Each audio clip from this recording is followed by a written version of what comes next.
Dans cette vidéo, on va voir la solution de l'exercice numéro 4 où on va faire premièrement une révision sur la transformée de Laplace inverse et deuxièmement, on va voir comment résoudre l'équation différentielle en utilisant la transformée de Laplace.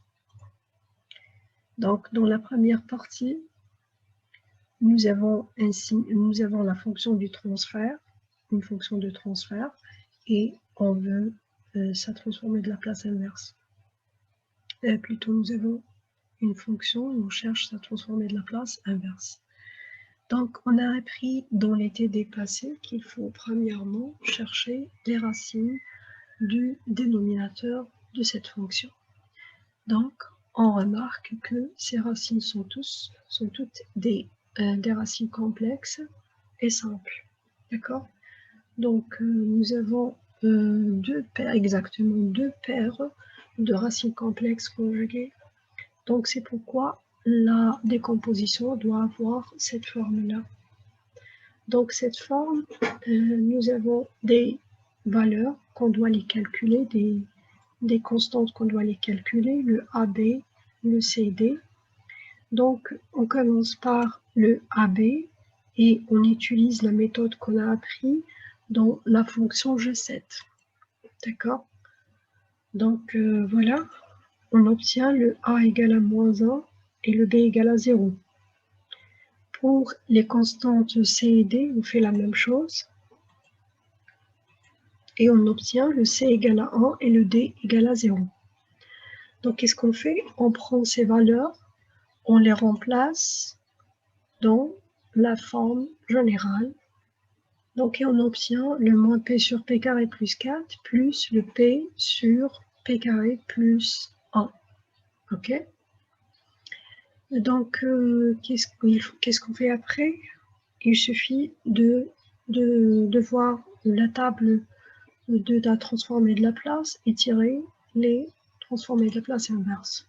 D'accord? Ils sont faciles et directement on les obtient. Donc, le cosinus de t échelon et le cosinus de t cosinus de t échelon et le cosinus t échelon. Voilà. Maintenant, la deuxième partie où nous avons une équation différentielle x de point plus x de t égale à 3 cosinus t. Les conditions initiales x de 0 égale à 1 et x point de 0 égale à 2. Donc, pour résoudre cette équation, la première étape, c'est l'application de la transformée de Laplace sur les membres de l'équation.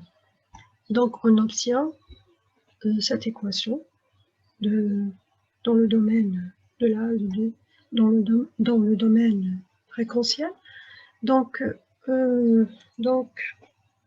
le x de point, sa transformée de Laplace, c'est ce qui est encerclé.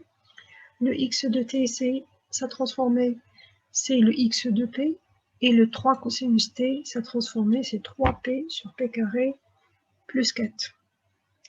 On fait quoi maintenant? On remplace les conditions initiales par leur valeur. On obtient quelque chose comme ça. Donc, notre objectif, c'est trouver le x de p. Donc, les termes qui ne contiennent pas de x de p, on va les transférer dans l'autre côté pour laisser juste les x de p. Donc, on tire le x de p facteur commun et on transfère le p carré plus 1. Il nous reste seulement le x de p qui contient deux termes. Vous les voyez?